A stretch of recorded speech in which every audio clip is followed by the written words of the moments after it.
Halo semuanya, perkenalkan saya Liana Esther dari Universitas Internasional Batam dengan NPM 2411198. Pada video kali ini akan mempresentasikan atau menjelaskan mengenai simulasi penjualan produk atau jasa, tugas dari sertifikasi CISMA 2023. Lead reference merupakan proses untuk menentukan tujuan ataupun target yang hendak dicapai, di mana pada proses ini tuh kita menentukan target kita didasarkan pada data-data dan juga referensi yang telah kita kumpulkan, di mana tentu saja hal ini bertujuan untuk meningkatkan penjualan dari produk yang kita perjualbelikan. Tahapan yang kedua itu adalah telepon, di mana pada tahapan ini tuh kita menghubungi target pasar yang telah kita tentukan sebelumnya. Kemudian kita menjelaskan secara terperinci mengenai keunggulan dari produk ataupun jasa yang kita tawarkan kepada calon konsumen kita tersebut.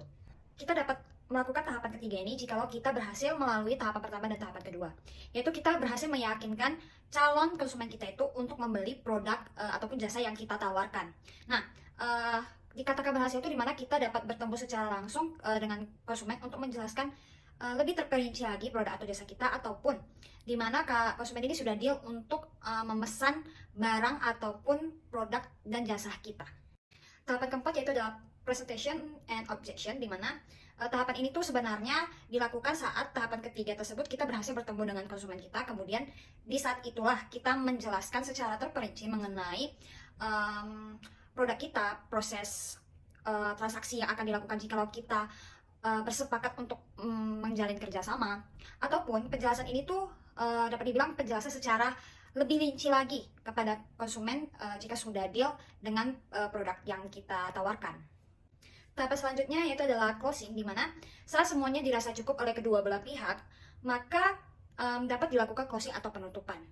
Closing atau penutupan ini sendiri yaitu adalah memastikan bahwa produk yang dipesan oleh konsumen kita ini kita packing sedemikian rupa dan diproses untuk ke proses selanjutnya yaitu delivery.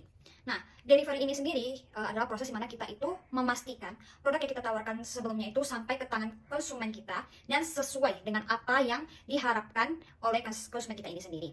Entah itu dari bentuknya, rasanya, keutuhan barangnya, dan lain sebagainya. Dimana kita itu harus memastikan bahwa barang ini tuh benar-benar sampai ke tangan konsumen kita sesuai dengan apa yang kita janjikan di awal tahapan tadi.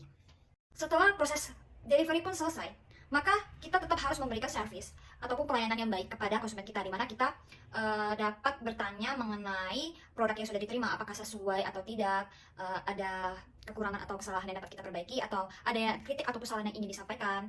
Kemudian misalkan ada, maka kita harus mengimprove kembali segala sesuatu tentang produk kita ini, entah itu tentang produknya, ataupun deliverynya, ataupun sistem transaksi kita, dan lain sebagainya.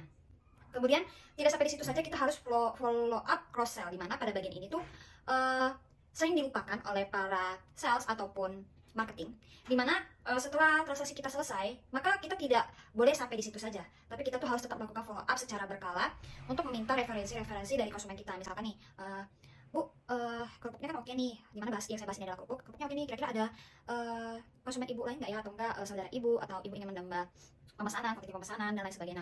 Misalkan dia tuh memberikan kita referensi calon konsumen, misalkan iya nih Pak, atau Bu, saudara saya ada yang membeli, nanti saya kasih nomornya ya ke Bapak atau Ibu. Nah, itu sangat bagus bagi kita untuk memperluas lagi distribusi kita ataupun produk kita untuk supaya dikenal oleh khalayak ramai dan juga menambah penjualan kita. Sekian hasil penjelasan dan video saya mengenai simulasi penjualan produk atau jasa, tugas dari CISMA. Pada kali ini saya mohon maaf jika ada kesalahan ataupun kekurangan pada video kali ini. Semoga video ini dapat menjadi referensi teman-teman sekalian jikalau hendak untuk melakukan penjualan produk ataupun jasa. Sekian, terima kasih.